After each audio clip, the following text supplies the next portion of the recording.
সেবাশ্রয় ব্যাপারটাই বেনিয়ম।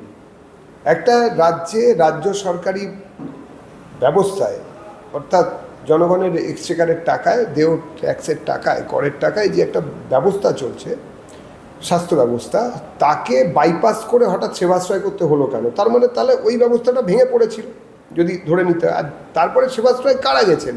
যত দুনিয়ার হাতুড়ে লোক, যাদের সঙ্গে কোনো দূর দূর তক পরিষেবার, স্বাস্থ্য পরিষেবার মানে কোনো সংস্রব নেই, তারা সেখানে ঢুকে পড়ে আচমকা সেবা দিতে রইলেন। কিছু লোকের হাত কেটে দিলেন, একটি বাচ্চা মেয়ে নাবালিকা, তার হাত কাটা গেছে, একজন বয়স্কা ভদ্রমহিলার পা কাটা গেল, আরও কার কার কী সর্বনাশ হয়েছে এখন তো 2-3 বছর পরে বোঝা যাবে।